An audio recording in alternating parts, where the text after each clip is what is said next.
Ambadar & Ambadar is an intellectual property law firm that was founded on September 2nd, 1965 by the late Mr. Tutun Ambadar.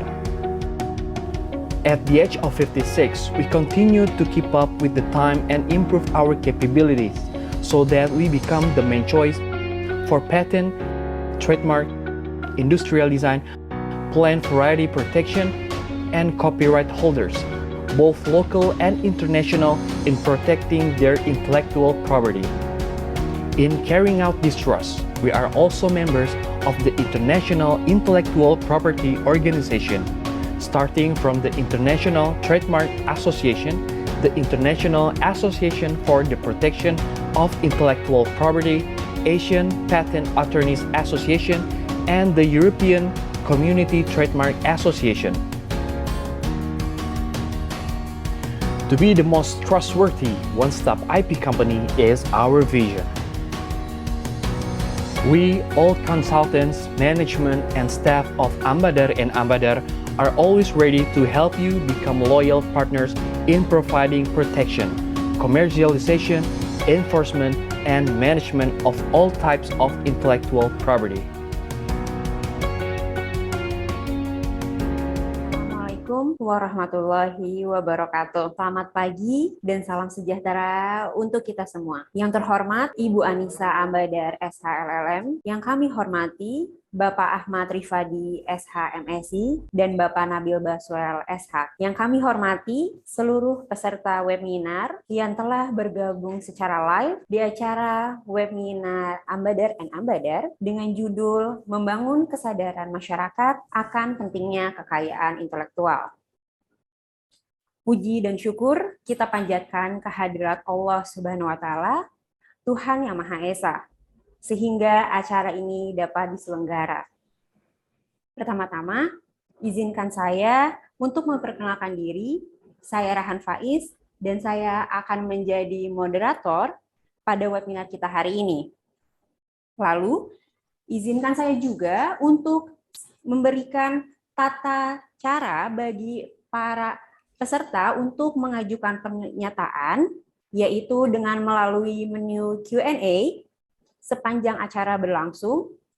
Namun untuk Bapak dan Ibu diharapkan untuk dapat mencantumkan nama dan sekaligus pembicara yang dituju dan pertanyaannya.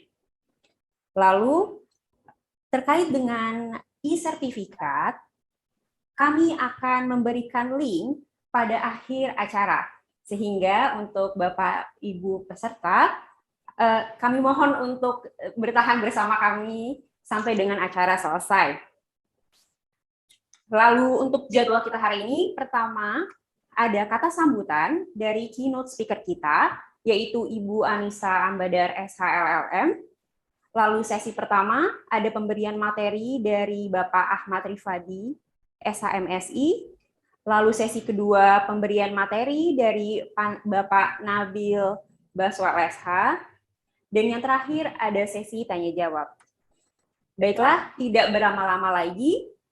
Untuk acara pertama kita, yaitu ada kata sambutan dari keynote speaker kita, Ibu Anissa Ambadar SHLLM, yang merupakan managing partners dari Ambadar and Ambadar, dan juga konsultan KI terdaftar yang telah memiliki pengalaman selama 20 tahun sebagai praktisi di bidang kekayaan intelektual. Untuk Ibu Anissa, waktu dan tempat kami persilakan. Terima kasih Rehan. Assalamualaikum warahmatullahi wabarakatuh. Waalaikumsalam warahmatullahi wabarakatuh. Salam sejahtera bagi kita semua.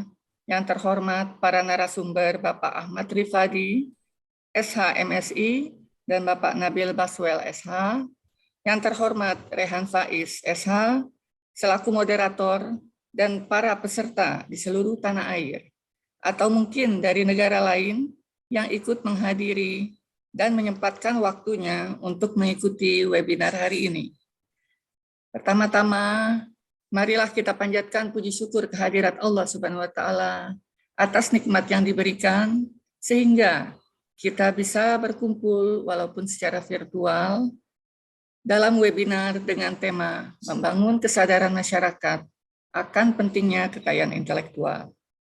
Selanjutnya, perkenankan saya untuk mengapresiasi sebesar-besarnya baik kepada penyelenggara webinar dan para peserta webinar sekalian atas antusiasme dan konsistensinya terhadap perkembangan kekayaan intelektual di Indonesia.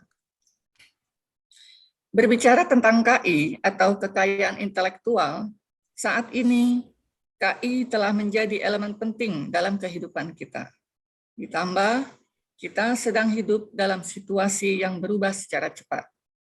Pandemi COVID-19 juga mendorong organisasi dan juga individual untuk lebih kreatif dan inovatif dalam menyikapi masalah-masalah yang ada di tengah-tengah masyarakat. Oleh sebab itu, buah pikiran manusia sangatlah berarti saat ini dengan tujuan untuk membuat kehidupan kemasyarakatan kita lebih baik. Untuk itulah, hasil dari buah pikiran manusia itu sangat perlu untuk dilindungi, agar mendapatkan perlindungan dan kepastian hukum. Di Indonesia, instansi yang berwenang untuk menerima permohonan sampai mengabulkannya adalah Direktorat Jenderal Kekayaan Intelektual, atau yang biasa disebut dengan DJKI. Berdasarkan dari data laman resmi DJKI yang kami dapatkan, kesadaran tentang KI di Indonesia mengalami perkembangan yang cukup baik. Teman-teman UMKM, individu, artis, pelaku industri kreatif, dan lain sebagainya sudah mulai memikirkan bagaimana melindungi aset KI miliknya. Secara konkret, berdasarkan Pangkalan Data Kekayaan Intelektual atau PDKI, permohonan pendaftaran kekayaan intelektual seperti merek, paten, hak cipta, dan desain industri mengalami perkembangan yang menjanjikan. Untuk merek dan hak cipta saja mengalami kenaikan pendaftaran yang cukup signifikan, walaupun di tengah pandemi COVID-19. Hal ini menjadi pertanda baik bagi kita bersama bahwasanya kekayaan intelektual telah menjadi fundamental penting dalam menjalankan suatu usaha. Namun, apabila dibandingkan dengan negara-negara lain, terutama negara maju, negara-negara tersebut bukan lagi berkampanye mengenai pentingnya perlindungan dan pendaftaran KI, melainkan bagaimana aset KI mereka dapat divaluasikan atau diuangkan, yang mana bisa menguntungkan pencipta dan penemu. Sebagai contoh, di negara Jepang, yang mana sumber daya alamnya sangat sedikit, mereka berusaha untuk membuat inovasi-inovasi, terutama dalam bidang teknologi, untuk kehidupan masyarakatnya dengan salah satu cara memberikan lisensi atas invensinya ke perusahaan atau negara lain. Oleh sebab itu, pengenalan KI kepada masyarakat Indonesia harus digencarkan dan dipercepat untuk mengejar ketertinggalan dari negara lain. Dan hal ini merupakan ikhtiar Ambadar & Ambadar sebagai salah satu pionir firma hukum kekayaan intelektual untuk berkontribusi kepada perkembangan ekonomi Indonesia, salah satunya melalui webinar ini. Demikian sambutan yang dapat saya sampaikan. Besar harapan saya agar para peserta sekalian dapat memetik banyak hal terkait kekayaan intelektual pada webinar kali ini dan dapat mengimplementasikannya dalam kehidupan nyata. Terima kasih. Wassalamualaikum warahmatullahi wabarakatuh. Waalaikumsalam warahmatullahi wabarakatuh. Saya kembalikan ke moderator. Terima kasih. Terima kasih atas sambutan yang luar biasa dari Ibu Anissa. Baiklah, kita akhirnya akan masuk pada inti acara kita pada hari ini, yaitu pemberian materi yang akan dilakukan oleh Bapak Ahmad Rifadi, SHMSI. Namun sebelumnya, saya ingin menyapa terlebih dahulu teman-teman peserta yang baru saja join dengan kita, dan juga ingin mengingatkan bahwa apabila teman-teman ada pertanyaan-pertanyaan yang ingin disampaikan, dapat disampaikan melalui kolom Q&A dengan menyebutkan nama dan juga pembicara yang dituju atas pertanyaan tersebut. Baiklah, untuk mempersingkat waktu, kita akan masuk ke sesi pertama kita, yaitu materi yang dibacakan oleh Bapak Ahmad Rifadi. Namun sebelumnya saya juga akan membacakan sedikit profil dari Bapak Ahmad Rifadi, yaitu Bapak Ahmad Rifadi SHMSI sekarang menjabat sebagai Kasubdit Pencegahan dan Penyelesaian Sengketa Direktorat Penyidikan dan PPS Direktorat Jenderal Kekayaan Intelektual Kementerian Hukum dan HAM Republik Indonesia. Beliau telah melalui jenjang pendidikan di Fakultas Hukum Universitas Lampung, lalu Magister Sains di Universitas Indonesia. Dan beliau juga telah memiliki banyak pengalaman penugasan di Ditjen KI dari tahun 2000 hingga sekarang. Baiklah, untuk Bapak Ahmad Rifadi, atau bisa kita panggil Bapak Adi, untuk Bapak Adi, waktu dan tempat kami persilakan. Namun saya ingin ingatkan bahwa durasi dalam menyampaikan materi adalah 30 menit. Jadi nanti saya mohon izin untuk mengingatkan apabila waktu sudah mendekati habis, saya akan mengingatkan Bapak Adi bahwa waktu sudah sedikit lagi, gitu Pak. Baiklah, untuk Bapak Adi, waktu dan tempat kami persilakan. Baik, terima kasih Bu Moderator, Bu Raihan. Assalamualaikum warahmatullahi wabarakatuh. Selamat pagi dan salam sejahtera untuk kita semua. Pertama-tama saya mengucapkan terima kasih yang sebesar-besarnya ya atas undangan dari kantornya Tutun Ambadar, dalam hal ini Bu Nabila ya. Kemudian saya juga selamat datang juga kepada narasumber yang lain, Pak Nabil gitu ya. Salam kenal Bapak. Tadi Bu Moderator sudah menyampaikan terkait dengan CV saya, tapi mohon izin saya perkenalkan diri saya. Nama saya Ahmad Rifadi, mungkin bisa dipanggil Pak Adi ya. Seperti yang disampaikan CV tadi oleh moderator tadi, saat ini saya menjabat sebagai Kasubdit Pencegahan dan Penyelesaian Sengketa. Dan memang bidang tugas saya sih sudah cukup banyak juga ya di Direktorat di JKI itu mulai tahun 2000. Baik, langsung saja karena waktunya memang cukup sempit. Saya juga mengucapkan selamat datang kepada para peserta yang lain. Baik, ini saya akan menyampaikan secara cepat saja. Jadi tema yang saya sampaikan terkait dengan pengenalan pelindungan hak kekayaan intelektual. Next slide saja. Lanjut saja. Bapak Ibu sekalian, kalau kita berbicara karya intelektual, kenapa sih karya intelektual itu perlu dilindungi? Secara singkat, karena orang ketika hendak membuat suatu karya intelektual itu tentu membutuhkan segala daya, usaha, ya, pikiran, kemudian tenaga. Nah, kemudian tentu saja ketika karya itu dilahirkan, maka karya itu harus bisa memberikan manfaat ekonomi bagi penciptanya. Dengan adanya perlindungan karya intelektual itu, maka tentu saja ini akan memberikan suatu stimulus ya, memberikan suatu kondisi yang membuat orang bisa melahirkan ide-ide kreatif lainnya. Sehingga dengan itulah makanya suatu karya intelektual itu harus dilindungi seperti itu. Lanjut saja. Next slide. Lanjut, Mbak. Lanjut saja, lanjut. Langsung lembar selanjutnya. Lanjut, oke. Lanjut saja di sini, lanjut. Nah, Bapak Ibu sekalian, seperti yang saya sampaikan tadi, kekayaan intelektual itu sebagai merupakan suatu hasil olah pikir bisa menghasilkan suatu produk atau proses yang berguna untuk manusia. Oleh karena itu memang dia harus bisa memberikan manfaat ekonomi kepada para penciptanya, kepada penemunya.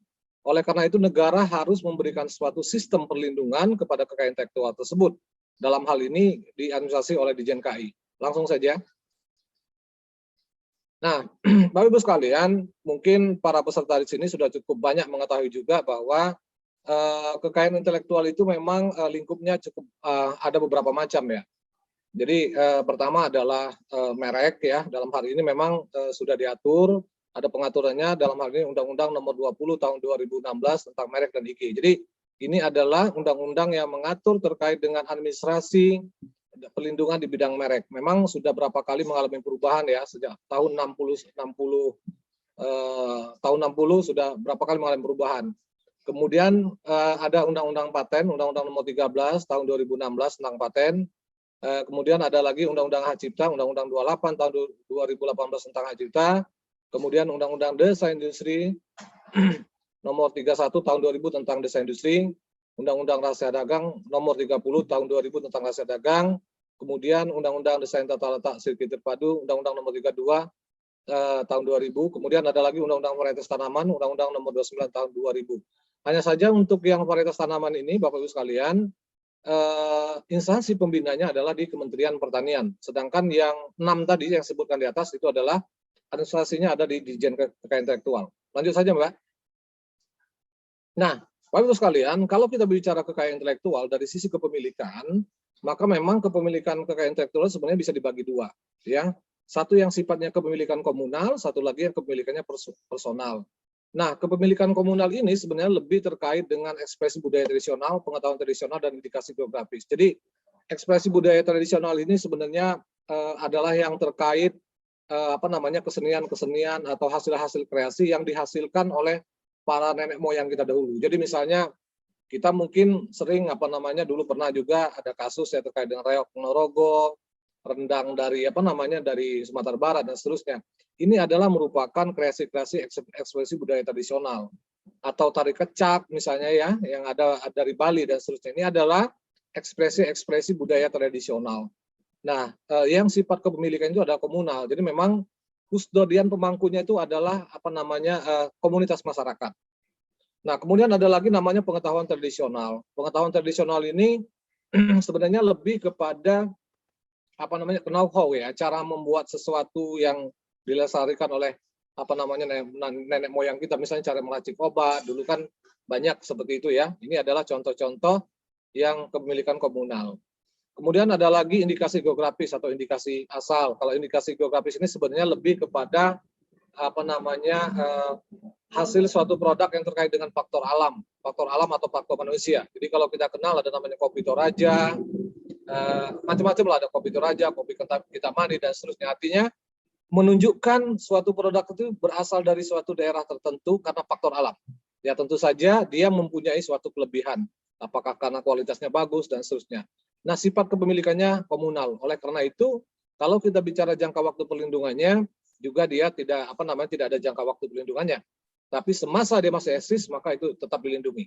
Saya tidak akan berbicara banyak terkait dengan ini karena memang fokus kita sebenarnya lebih kepada kepemilikan personal. Nah, Bapak Ibu sekalian, langsung saja Mbak, cepat saja karena sudah saya sampaikan di depan. Nah, langsung saja. Nah, Bapak Ibu sekalian, pertama saya akan bahas terkait dengan hak cipta. Bapak Ibu sekalian, sebenarnya hak cipta itu adalah melindungi karya-karya kreatif kita dalam bidang seni, sastra, dan ilmu pengetahuan. Itu garis besarnya. Jadi sebagai contoh saja, misalnya kalau kita seorang pencipta, misalnya pengarang lagu, seorang arranger kita menghasilkan sebuah lagu, kita menulisnya lagu itu dalam bentuk komposisi musik, misalnya dalam bentuk notasi syair atau notasi angka. Maka kita berbicara lagu itu dilindungi sebagai satu hak cipta. Begitu juga kalau kita seorang seniman gitu ya kan, kita menghasilkan suatu lukisan, maka lukisan itu adalah objek yang dilindungi hak cipta. Begitu juga kalau kita seorang penulis, kita mengarang buku, misalnya ya, naskahnya itu adalah merupakan objek yang dilindungi hak cipta. Program komputer juga merupakan objek yang dilindungi hak cipta. Kemudian macam-macam lah, artinya terkait dengan seni, sastra, dan ilmu pengetahuan, itu yang dilindungi hak cipta. Nah, Bapak Ibu sekalian, hak cipta ini memang mungkin berbeda dengan objek KI private lainnya. Tadi saya sebutkan di depan ada merek, hak cipta, desain industri, itu semua adalah objek kekayaan private. Kalau kita berbicara hak cipta ini perlindungannya bersifat otomatis. Jadi rejimnya bukan karena pendaftaran bukan karena didaftarkan lahir suatu pendaftaran, tidak. Perlindungan terhadap suatu hak cipta itu lahir secara otomatis, automatic protection. Ketika suatu ciptaan, katakanlah kita seorang penulis, katakanlah ya, kita sudah menyelesaikan penulisan naskahnya itu, berarti sudah difiksasi, maka pada saat itu sebenarnya sudah lahir hak cipta. Begitu juga kalau kita seorang pengarang lagu, ketika kita sudah menyelesaikan penulisan notasinya, pada saat itu sebenarnya sudah lahir hak cipta. Ya, dan kita umumkan dengan menggunakan media apapun. Sekarang metode pengumuman ciptaan itu banyak. Kalau dulu mungkin kita pengumumannya lewat majalah, koran. Kalau sekarang upload ke media sosial, ke Instagram, itu sudah merupakan bentuk publikasi. Kalaupun ada pencatatan yang kami lakukan sekarang itu sifatnya lebih kepada menegaskan ya. Jadi menegaskan klaim Anda sepihak terhadap satu ciptaan. Jadi kalau kita seorang pencipta begitu kan, kita merasa wah ini perlu kita catatkan, itu sebenarnya pencatatan yang kami berikan lebih menegaskan kepada klaim Anda secara sepihak. Jadi yang paling tahu kapan ciptaan itu lahir, yang paling tahu orisinal ciptaan itu sebenarnya pencipta sendiri, ya kan? Oleh karena itu dengan konsep deklaratif seperti itu maka pencatatan cipta itu bersifat otomatis. Nah, Bapak Ibu sekalian, terhadap suatu hak cipta itu, pencipta itu mempunyai dua hak, yang namanya hak ekonomi dan hak moral, ya kan? Hak ekonomi itu secara singkat adalah hak pencipta untuk mendapatkan manfaat ekonomi terhadap ciptaannya. Kalau kita lihat dalam ketentuan pasal 9 Undang-Undang Nomor 28 Tahun 2014 tentang hak cipta, ada a bundle of right terhadap hak yang dimiliki oleh pencipta itu. Hak untuk melakukan penggandaan, hak untuk melakukan pengalihwujudan, hak untuk melakukan komunikasi. Pengalihwujudan itu misalnya begini, kalau umpama suatu karya tulis kita kemudian diangkat menjadi suatu karya elektronik, film, kemudian sinetron dan seterusnya, maka ada kewajiban untuk minta izin. Penulis buku Harry Potter misalnya ya, kan penciptanya tuh memiliki hak cipta untuk karya tulisnya. Ketika itu dialihwujudkan maka harus ada kompensasi kepada penciptanya, harus ada izin kepada penciptanya. Ini adalah merupakan hak ekonomi, dan hak ekonomi ini kalau dilanggar ya tanpa izin, disinilah namanya berlaku penegakan hukum. Karena memang kepada pencipta itu diberikan namanya eksklusif. Jadi pencipta ketika ada ciptaannya itu digunakan hak ekonominya gitu ya, digandakan, dialihwujudkan, ditransformasikan, dikomunikasikan, maka di situ pencipta bisa melakukan suatu penegakan hukum baik perdata maupun pidana. Kemudian ada lagi namanya hak moral. Sebenarnya hak moral ini agak berbeda dengan hak ekonomi. Kalau hak ekonomi tadi kan ada jangka waktunya. Jangka waktunya kalau hak ekonomi itu kan 70 tahun. Setelah berlaku 70 tahun setelah pencipta meninggal dunia tetap berlangsung seperti itu. Kalau hak moral ini dia tanpa batas waktu. Jadi melekat abadi kepada penciptanya. Dan di hak moral tidak bisa dialihkan. Secara singkat hak moral ini sebenarnya hak pencipta untuk tidak dihilangkan namanya dalam suatu ciptaan. Makanya kalau kita dalam bidang akademik itu ketika kita menulis ada kewajiban kita untuk mencantumkan sumbernya seperti itu ya. Itu adalah salah satu implementasi di hak moral atau hak pencipta untuk menuturkan ciptaannya dari tindakan mutilasi, modifikasi dan seterusnya. Jadi ciptaan itu tidak boleh dirubah. Macam-macam lah. Itu adalah implementasi hak moral. Kemudian ada lagi hak terkait. Nah, hak terkait ini sebenarnya hak berkaitan dengan hak cipta. Jadi hak terkaitnya begini, misalnya kalau kita bicara lagu misalnya ya, lagu itu kan bisa direkam, bisa diperdengarkan, ada yang menyanyikan, itu adalah hak terkait. Jadi hak terkait itu adalah hak untuk pelaku pertunjukan atau hak untuk produser fonogram. Jadi ketika suatu lagu itu direkam, ya kan ada pihak yang melakukan perekaman terhadap lagu tersebut, dalam hal ini ada produser fonogram. Terhadap rekaman lagu itu, maka itu ada kepemilikannya ada di produser fonogram supaya bisa digandakan. Bagaimana dengan penyanyi? Penyanyi yang menyanyikan karya itu pun juga dia punya hak sebagai suatu karya pelaku pertunjukan. Inilah yang disebut dengan hak terkait pelaku pertunjukan. Ada lagi namanya karya siaran.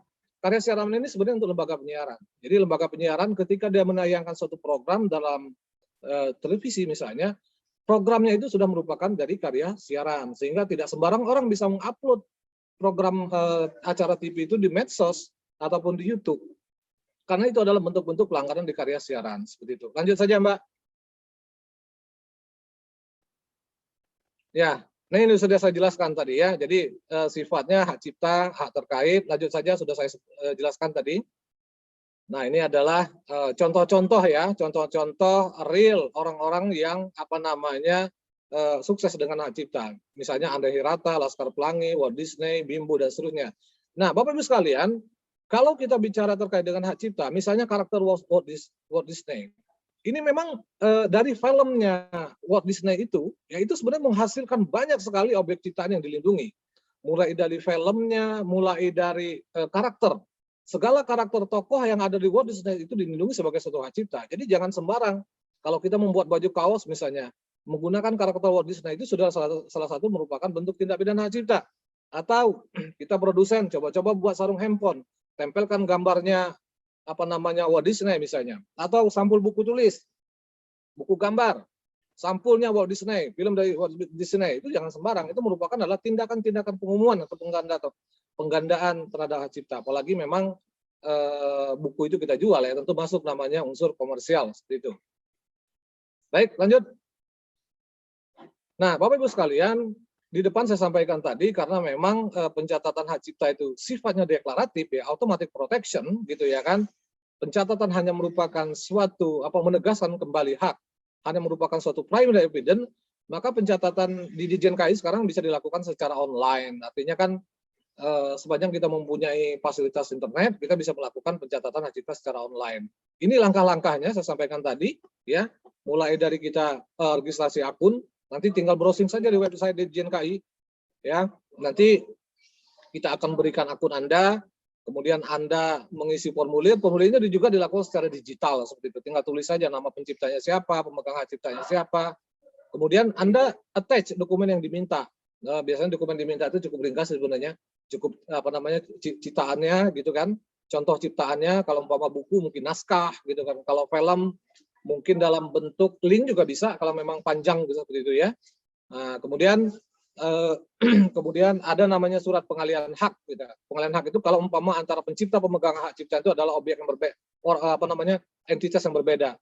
Misal saya misalnya menghasilkan sebuah buku gitu ya kan, tetapi buku ini saya alihkan kepada penerbit misalnya, itu kan ada surat pengalihan haknya. Berarti saya sebagai pencipta dan penerbit sebagai pemegang hak cipta, di situ ada form pengalihan haknya.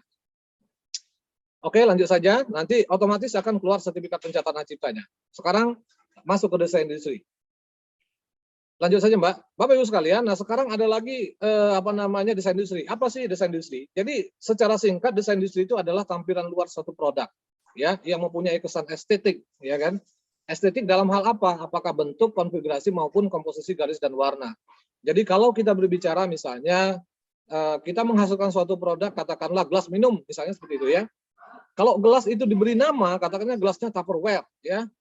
Tupperware itu merupakan suatu merek, tetapi bentuk gelasnya itu, ya, konfigurasi gelasnya itu, ya kan, atau ada ornamen-ornamen di gelasnya itu, maka dia diberikan pelindungan sebagai suatu desain industri. Banyak orang tertarik membeli sesuatu itu mungkin bukan karena merek, tetapi karena bentuknya menarik, gitu, karena bentuknya estetik. Oh, saya senang membeli ini, kenapa? Bentuknya lucu ya, misalnya kan, menarik. Nah, ini sebenarnya adalah salah satu implementasi desain industri. Nah, asas pemberian desain industri ini beda dengan hak cipta. Asas pemberian desain industri itu adalah kebaruan. Jadi tidak boleh kita mendaftarkan suatu desain industri itu, tetapi sudah kehilangan kebaruannya. Sudah kita umumkan, sudah kita pasarkan misalnya di marketplace. Itu akan kehilangan kebaruannya.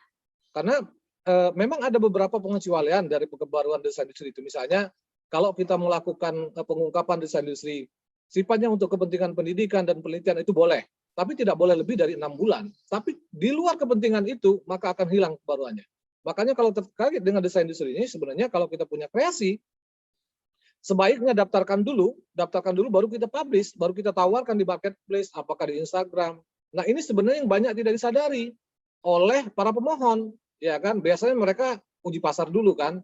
Kalau laku kita daftarkan. Padahal itu sebenarnya blunder gitu ya. Artinya kami akan bisa mendetek gitu. Oh, ini sudah pernah dipasarkan di Instagramnya, sudah pernah dipasarkan di marketplace, akan kehilangan kebaruannya. Sehingga desainnya bisa public domain, kehilangan hak eksklusifnya seperti itu. Baik, lanjut saja. Nah, Bapak Ibu sekalian, ini merupakan objek-objek desain industri. Jadi mulai motor gitu ya, mau TV, ini adalah merupakan yang di desain industri atau desain roda gitu ya, roda mobil gitu ya. Tapi bukan karena bentuk bulatnya yang dilindungi, tapi kembangnya itu. Kembangnya merupakan suatu konfigurasi.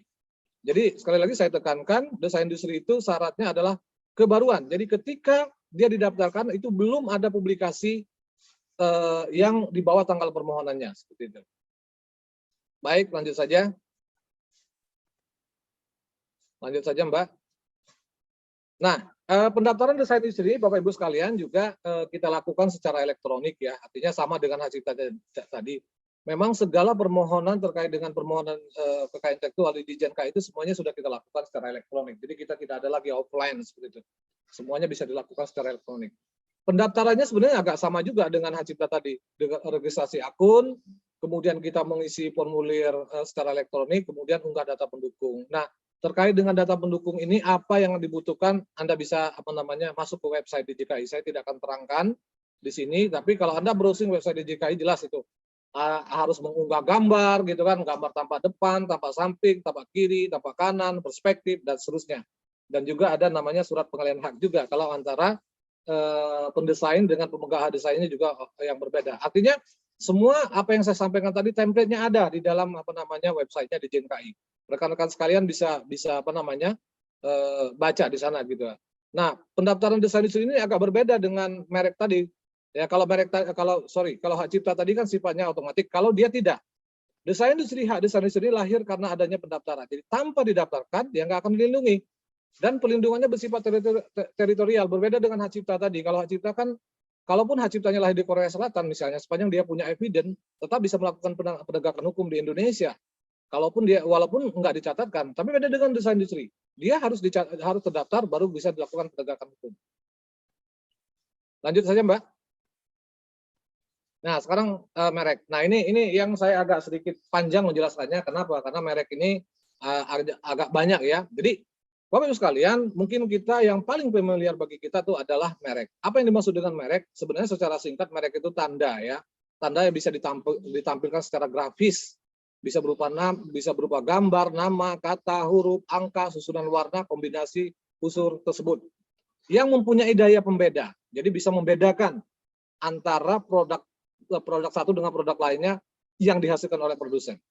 Nah, dan kemudian tanda itu harus digunakan dalam kegiatan perdagangan barang dan jasa. Di sini sudah kita lihat ya, ada Pepsi, ada Carrefour, ada rokok di Samsu seperti itu ya. Jadi merek itu adalah merupakan tanda yang digunakan pada produk barang ataupun jasa. Jadi kalau produk barang saya sebutkan tadi misalnya Tupperware itu adalah merek. Kalau jasa misalnya First English misalnya itu adalah contoh-contoh merek jasa, atau banyaklah rumah makan sederhana misalnya ya, itu sederhana itu ada merupakan merek jasa seperti itu. Dan dia harus bisa membedakan antara jasa-jasa sejenis. Pelindungan hukumnya sama dengan itu tadi, dengan desain industri ya. Dia haknya lahir karena adanya pendaftaran. Kemudian jangka waktu perlindungannya 10 tahun. Tapi Bapak Ibu sekalian, asas pemberian merek ini berbeda dengan desain. Kalau desain tadi kan kebaruan. Kalau merek ini asas pemberiannya bukan seperti itu, tapi merek ini bisa diberikan kalau ketika kita mengajukan permohonan, merek yang kita ajukan itu belum ada yang tidak punya persamaan pada pokoknya. Bahasa undang-undang bilang begitu ya. Tidak mempunyai persamaan pada pokoknya atau pada keseluruhannya dengan merek pihak lain yang sudah terdaftar lebih dahulu. Jadi jangan sekali kita mendaftarkan merek-merek yang mirip gitu ya, atau sama persis malah untuk barang yang sejenis atau jasa sejenis yang ternyata itu sudah didaftarkan dulu kepada orang lain ke Ditjen KAI. Karena sistem pendaftaran merek post to file gitu ya, itu tentu akan ditolak seperti itu. Jadi sehingga ya sia-sia gitu kan. Lanjut saja Mbak. Ini Bu Moderator, saya tolong diingatkan kalau jangka waktunya terlewatkan ya, karena tadi saya dikasih waktu 30 menit. Baik, lanjut saja. Ini ada merek dagang. Jadi merek dagang, balik dulu Mbak. Merek dagang itu, merek dagang itu adalah merek yang digunakan pada barang yang diperdagangkan oleh seseorang atau beberapa orang secara bersama-sama atau badan hukum untuk membedakan dengan barang-barang sejenis. Ini di depan ada contoh-contoh merek dagang gitu ya, mulai dari Nyonya Menir, rokok, kemudian sepatu, Pepsi, kemudian ada merek jasa Carrefour gitu kan, Bluebird. Nah, memang kalau kita mendaftarkan merek itu ada klasifikasi. Klasifikasinya diatur dalam NIS classification. Jadi bisa lagi-lagi bisa Bapak Ibu sekalian bisa browsing di websitenya DJKI. Kalau kelas 1 sampai kelas 34 itu merupakan merek dagang. Jadi kalau kita bicara Pepsi misalnya, Pepsi itu kan minuman, itu masuk kepada klasifikasi kelas 32. Kemudian kalau Nyonya Menir dia masuk ke farmasi, dia masuk adalah kelas 5. Kemudian produk rokok ya, itu merupakan kelas 34. Kalau Carrefour misalnya dia masuk kepada toko gitu ya. Toko berarti dia kelas 35. Ada klasifikasinya seperti itu. Jadi intinya merek dagang itu adalah tanda yang digunakan pada produk barang. Kalau merek jasa itu adalah tanda yang digunakan untuk untuk jasa ya, membedakan dengan jasa-jasa sejenis lainnya. Baik, lanjut saja. Nah, Bapak Ibu sekalian, tadi sudah saya sampaikan ada beberapa hal yang menyebabkan suatu merek itu tidak bisa didaftar. Pertama adalah karena dia mempunyai persamaan pada pokoknya atau persamaan pada keseluruhannya dengan merek pihak lain yang sudah terdaftar lebih dahulu. Ya. Kemudian ada lagi merek itu pun juga tidak bisa kita kabulkan kalau ternyata merek-mereknya itu bertentangan dengan peraturan perundang-undangan. Kalau tadi saya bilang tadi merek ditolak, kalau ini merek tidak dapat didaftar. Merek yang bertentangan dengan peraturan perundang-undangan, moralitas agama dan ketitipan. Misalnya, kalau kita mendaftarkan suatu merek yang terkait dengan gambar-gambar pornografi, itu juga tentu akan kita tolak. Walaupun mungkin belum ada pihak lain yang mengajukan pendaftaran, akan kita tolak. Kemudian kalau merek itu merupakan lambang atau nama-nama yang lambang-lambang atau yang melanggar ketentuan undang-undang yang berlaku. Nah, jadi lambang negara juga nggak bisa didaftarkan. Ini pernah ada kejadian dulu ya terkait dengan penggunaan lambang merek cap kaki 3. Mungkin dulu ini kasusnya sangat panjang sekali gitu ya. Dulu kalau untuk minuman gitu kan kita terkenal tuh merek cap kaki 3. Nah, ternyata merek cap kaki 3 itu juga tidak boleh didaftarkan. Kenapa? Karena dia merupakan lambang negara. Ada lambang negara Isle of Man di Inggris waktu itu kan. Ketika didaftarkan ya mungkin saat itu para pemeriksa merek belum mengetahui bahwa ini merupakan lambang suatu negara. Tetapi ada pihak yang keberatan itu digugat ke pengadilan niaga. Akhirnya dibatalkan merek-merek seperti itu. Artinya kalau merek itu mengandung simbol-simbol negara, merupakan tiruan lambang negara, stempel resmi, tentu tidak akan kita kabulkan pendaftarannya. Apalagi merek-merek yang terkait dengan simbol-simbol agama tertentu. Nah, ini pernah ada kejadian juga. Dulu pernah ada pendaftaran merek Buddha Bar gitu kan. Buddha Bar kalau saya tidak salah untuk jasa-jasa pub, diskotik dan seterusnya. Ya, tentu saja Asosiasi Umat Buddha waktu itu marah gitu ya kan. Akhirnya kita batalkan merek seperti itu.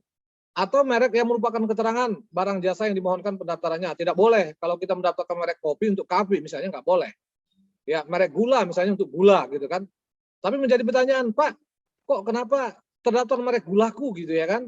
Kan gula juga gitu. Oh, maksudnya begini. Kan bagaimanapun juga merek itu adalah merupakan suatu kreasi intelektual. Anda perhatikan saja bahwa dalam gulaku itu bukan saja terdiri kata gulaku saja. Font gulaku pun menunjukkan ada suatu kreasi karya seni dan dia disertai dengan gambar kan. Sehingga itu satu kesatuan itu bisa menjadi merek gitu seperti itu. Kemudian tidak memiliki daya pembeda. Nah, ini kalau tidak tadi di kata kuncinya merek itu kan harus mempunyai daya pembeda. Jadi kalau dia merupakan tanda-tanda yang sudah generik ya nggak boleh. Misalnya kalau tanda tengkorak itu kan orang sudah familiar, merupakan tanda yang umum gitu ya kan untuk mengindikasikan suatu bahaya. Ya itu tentu tidak akan kita kabulkan. Atau tandanya garis lurus misalnya kan tidak mempunyai suatu makna, sulit untuk kita nyatakan ada daya pembeda sehingga tentu akan kita tolak. Walaupun tadi mungkin tidak ada orang yang mendaftarkan lebih dahulu. Nah, kemudian ada lagi dengan merek yang diajukan dengan itikat tidak baik. Ini agak salah juga sebenarnya itikat tidak baik bukan lagi di pasal 4 ya. Mohon maaf, ini bukan lagi di Undang-Undang 15 tahun 2001, tapi esensinya sama. Sebenarnya yang dimaksud dengan etika tidak baik itu adalah ketika seseorang ya mendaftarkan suatu merek ya yang merupakan tiruan atau menjiplak merek orang lain. Merek orang lain itu sudah cukup dikenal, merek terkenal lah seperti itu. Tetap mungkin saja itu tidak dalam satu kelas, tidak sejenis. Misalnya kita mendaftarkan Nike untuk produk makanan misalnya, kan Nike itu terkenalnya kan di konveksi, di buku, ada sepatu misalnya. Nah, tapi kan tidak memenuhi unsur kalau kita bicara barang sejenis, sehingga tidak akan ditolak. Tapi dengan etika tidak baik itu bisa kita tolak gitu. Jadi jangan coba-coba kita mendaftarkan suatu merek yang sudah terkenal di kelas yang lain gitu, di luar core bisnisnya merek terkenal itu. Tentu akan kita tolak dengan etika tidak baik. Lanjut saja, Mbak. Nah, Bapak Ibu sekalian, ini yang sangat penting sebenarnya, bagaimana ini yang kadang-kadang antara kita dengan konsultan KI kadang-kadang suka berbeda pendapat gitu. Kok ini dibilang sama, kok ini nggak sama begitu kan? Nah, ini bagaimana kita menilai masalah persamaan pada pokoknya, persamaan pada keseluruhannya. Sebenarnya secara garis besar, persamaan pada pokoknya itu bisa dinilai 3 hal. Pertama dari sisi fonetik, ya, yang kedua dari sisi konseptual, yang ketiga dari konsep visual. Nah, kalau di sini kita persamaan pada keseluruhannya, ini sebenarnya kita nggak perlu debatable, ya plek lah kalau persamaan pada keseluruhan itu sama, contohnya di depan ini sama, KFC untuk KFC gitu ya kan sama, itu persamaan pada keseluruhannya, tentu akan kita tolak. Lanjut saja, Mbak. Nah, ini yang persamaan pada pokoknya, ini yang menarik saya bilang tadi, dari sisi fonetik maupun konseptual maupun sisi visual. Lanjut saja. Nah, Bapak Ibu sekalian, kalau kita lihat di depan ini adalah contoh-contoh merek yang mempunyai persamaan dari sisi persamaan pada pokoknya. Kalau kita lihat 234, 38, 258, kalau kita bilang dari sisi fonetik, ya kan, ini pasti merek ini berbeda, ya kan? Karena kita lafalkan berbeda, 238, 34, 258 itu berbeda. Tetapi kalau kita lihat dari sisi visual, dari tampilan merek secara keseluruhan, merek ini sama. Jadi walaupun unsur fonetiknya tidak terpenuhi, ini adalah merek yang kita nyatakan sebagai persamaan pada pokoknya. Nah, jadi ini merek ini bisa ditolak, apalagi dia merupakan barang yang sejenis sama-sama untuk rokok.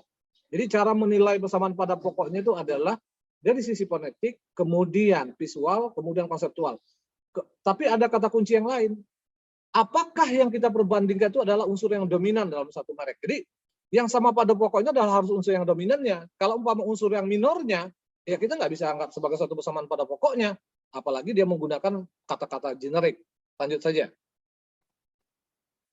Nah, ini adalah merek-merek yang sama dalam sisi fonetik, ya kan? Kalau kita lihat dari sisi visual, mungkin merek ini bisa berbeda. Buy Clean, Sun Clean, Sun Clean, For You, So Clean, So Clean. Ini adalah contoh-contoh merek yang sama dari sisi fonetik, atau Diamond Pavilion misalnya kan, Diamond apa gitu kan, Diamond Brand misalnya, itu sama, adalah merek-merek yang sama pada pokoknya. Hanya saja memang kalau merek yang menggunakan kata-kata generik, nah dalam batas-batas tertentu masih kita bolehkan orang menggunakan kata-kata Diamond tadi sepanjang orang menambahkan unsur lainnya sebagai merek, misalnya Diamond Pavilion. Misalnya katakanlah untuk ini merek perhiasan gitu kan. Ada lagi orang melihat namanya Diamond Elephant misalnya. Itu masih bisa kita kabulkan. Sebenarnya secara fonetik diamondnya kan sama gitu ya. Diamond Pavilion dengan Diamond Elephant itu adalah merek yang sama. Tetapi kalau umpama dari sisi font, ya bentuk penulisan berbeda. Apalagi nanti di Diamond merek Pavilion, Diamond Elephant itu disertai dengan gambar. Yang satu mungkin gambar gajah, satu gambar yang lain. Itu tentu akan bisa kita kabulkan, walaupun secara fonetik sama. Sekarang sarung contohnya. Banyak sekali sarung itu menggunakan gajah. Gajah duduk, gajah beleduk, gajah apalah. Tapi coba kita perhatikan, gambarnya berbeda. Nah, karena memang dalam undang-undang merek menyatakan bahwa merek yang terdiri dari kata generik itu boleh didaftarkan oleh pihak lain sepanjang pihak lain itu menambahkan kata-kata lainnya sebagai merek. Nah, ini sebenarnya diangkat dari kasusnya kampus. Dulu mungkin kita lihat ya, kampus milenia, kampus apalah gitu ya kan. Muncul jurisprudensi Mahkamah Agung, boleh orang mendaftarkan merek yang sudah merupakan kata generik yang mungkin saja sudah terdaftar oleh pihak lain sepanjang orang menambahkan unsur lainnya yang merupakan sebagai merek. Makanya Itu yang membedakan dengan merek-merek terkenal. Tapi kalau merek-merek yang merupakan kata ciptaan, merek-merek terkenal, misalnya Toyota dan seterusnya, apapun namanya, Toyota apa, Gajah, Toyota apa, tentu tidak akan kita kabulkan pendaftarannya. Karena Toyota itu bukan merupakan kata generik, itu merupakan kata temuan, kata ciptaan. Nike misalnya, tidak akan kita kabulkan. Kenapa? Karena itu merupakan kata temuan. Gianni Versace misalnya, tentu akan kita tolak. Kenapa? Karena itu merupakan kata ciptaan, kata temuan. Itu jadi daya pembedanya itu kuat seperti itu. Lanjut saja. Nah, ini Oreo dengan Rodeo. Ini adalah contoh-contoh merek yang secara visual sama. Oreo, Rodeo, ini juga sudah dibatalkan. Inilah merek-merek bersamaan pada pokoknya. Nah, ada lagi yang bersamaan secara konseptual. Persamaan secara konseptual itu sebenarnya sederhananya begini. Orang mendaftarkan suatu merek kata, kemudian orang lain mendaftarkan merek gambar. Nah, ini akan ditolak. Misalnya, orang mendaftarkan merek harimau, misalnya kan. Kata harimau, ada barangnya sama. Kemudian ada lagi yang mendaftarkan merek tiger, gambar harimau. Sama saja. Kata harimau dengan gambar harimau sama saja. Itulah namanya dari sisi konsep sama. Itu tentu akan kita tolak. Gitu. Lanjut. Nah, pendaftaran merek sebenarnya agak sama juga dengan hak cipta, desain industri, kemudian yang lain tadi semuanya kita daftarkan secara elektronik. Terkait dengan dokumen-dokumen apa yang dibutuhkan nanti bisa masuk ke website Ditjen KI. Lanjut saja. Oke, ini contoh-contohnya, lanjut saja. Paten, lanjut saja Mbak. Nah, ini yang menarik dengan paten. Kalau paten ini kan sebenarnya lebih kepada teknologi ya. Jadi paten itu kalau dari sisi definisi dia adalah ide inventor, penemu yang dituangkan dalam suatu kegiatan pemecahan masalah yang spesifik di bidang teknologi dapat berupa produk, proses, penyempurnaan atau pengembangan produk atau proses. Jadi intinya invensi itu adalah penemuan dalam bidang teknologi, ya, yang sifatnya pemecahan masalah dan dia mempunyai sifat fungsi teknis seperti itu. Jadi applicable to industri. Syaratnya juga ada kebaruan. Jadi dia harus baru, dapat diterapkan dalam industri. Nah, jangka waktu perlindungannya paten biasa 20 tahun, kemudian kalau paten sederhana itu 10 tahun. Jadi dia adalah invensi di bidang teknologi yang sifatnya pemecahan masalah. Jadi kadang-kadang memang dalam suatu KI, dalam suatu produk itu banyak KI-nya gitu ya kan. Kalau kita bicara handphone misalnya kan, Samsung-nya itu merek, kemudian gitu kan. Kalau umpama software yang ada di dalamnya itu dilindungi sebagai suatu hak cipta. Kemudian tampilan luar produknya itu dilindungi sebagai suatu desain industri. Kemudian teknologi touchscreen-nya misalnya itu dilindungi sebagai paten. Jadi dalam suatu produk itu memang banyak multi KI gitu seperti itu. Dan ini juga kalau kita sebagai pelaku industri kreatif, kita kan memang harus aware terkait dengan itu ya. Baik, lanjut saja. Nah, ini sukses dengan paten ya. Jadi asas pemberian paten itu juga merupakan kebaruan, cuman beda dengan desain industri tadi. Kalau desain industri kan dengan pengungkapannya di internet maupun media cetak. Kalau paten itu pengungkapan dalam bentuk paten juga gitu kan. Artinya kalau sudah ada orang yang sudah lebih dulu mendaftarkan paten, tentu paten kita akan hilang. Kemudian pengungkapannya juga terkait dengan kebaruan. Baik, lanjut saja. Lanjut saja. Oke, ini juga dilakukan secara elektronik. Lanjut saja. Nah, ini desain tata letak sirkuit terpadu. Desain tata letak sirkuit terpadu itu sebenarnya kreasi berupa rancangan peletakan 3 dimensi dari berbagai elemen. Sekurang-kurangnya satu elemen adalah elemen aktif setelah sebagian atau semua interkoneksi dalam sirkuit terpadu. Jadi intinya kalau desain tata sirkuit terpadu itu adalah peletakan suatu kumparan rangkaian elektronik. Jadi kenapa dulu kalau kita lihat HP itu evolusinya semakin kecil, yaitu karena ada desain tata sirkuit terpadu. Penempatan rangkaian elektroniknya itu semakin efektif, semakin kecil, semakin mini, itu dilindungi sebagai suatu desain tata letak sirkuit terpadu. Lanjut saja. Oke, lanjut saja. Nah, ini yang menarik mungkin terkait dengan rahasia dagang. Sebenarnya secara singkat, rahasia dagang itu adalah informasi yang dirahasiakan. Jadi segala informasi, apakah itu metode produksi, metode pengolahan, metode penjualan, metode manajemen, invention, formula resep, daftar langganan, klien, yang dirahasiakan mempunyai nilai komersial, maka itu dilindungi sebagai suatu rahasia dagang. Jadi memang rahasia dagang ini tidak seperti merek tadi, tidak bisa desain, dia tidak perlu dicatatkan. Kalaupun didaftarkan, yang didaftarkan adalah perjanjiannya. Misalnya kita seorang pemilik perusahaan punya beberapa formula resep gitu kan, kita berbisnis dengan orang, kita memberikan izin kepada orang itu memakai resep kita misalnya. Nah, ada perjanjiannya kan, perjanjiannya itu misalnya nggak boleh bocor segala macam. Nah itu yang didaftarkan ke Ditjen KI. Jadi perjanjiannya bukan informasinya yang dirahasiakan. Kalau informasi dirahasiakan itu didaftarkan kan tentu dia akan hilang kebaruannya. Tindak pidananya pun ketika ada orang yang mengungkapkan rahasia dagang itu, nah itu adalah merupakan tindak pidana rahasia dagang. Jadi itu adalah yang terkait dengan rahasia dagang. Saya pikir Bapak Ibu sekalian itu yang dapat saya sampaikan karena memang waktunya terbatas 30 menit gitu ya. Nanti saya pikir kita lebih banyak diskusi saja, lebih banyak tanya jawab saja. Demikian selintas yang dapat saya sampaikan terkait dengan objek-objek perlindungan KI yang ada di Indonesia. Mudah-mudahan bermanfaat. Kalau ada hal yang mau ditanyakan nanti ada sessionnya dan melalui moderator. Demikian saya kembalikan kepada moderator. Wassalamualaikum warahmatullahi wabarakatuh. Waalaikumsalam warahmatullahi wabarakatuh. Terima kasih atas materi yang luar biasa dari Bapak Ahmad Rifadi, SHMSI. Seperti yang tadi saya sampaikan sebelumnya, bahwa para peserta yang sudah bertanya di kolom Q&A, pertanyaan-pertanyaan tersebut nanti akan dijawab di sesi kita terakhir, yaitu sesi tanya-jawab. Jadi mohon bersabar untuk para peserta yang sudah bertanya. Kita masih ada sesi yang kedua, yaitu sesi dari Bapak Nabil Baswell SH. Namun sebelumnya saya juga ingin kembali mengingatkan kepada para peserta yang baru join, untuk kalau misalnya nanti mau bertanya, bisa langsung di kolom Q&A, dan juga nanti ditolong nama penanya dan juga untuk siapa pertanyaan itu dituju, mohon dicantumkan di pertanyaannya. Lalu terkait dengan e-sertifikat, ingin kami informasikan bahwa nanti e-sertifikat akan kami emailkan kepada masing-masing peserta secara bertahap. Jadi nanti emailnya akan ada e-sertifikat dan secara bertahap secara maksimal dari 1 minggu dari acara ini.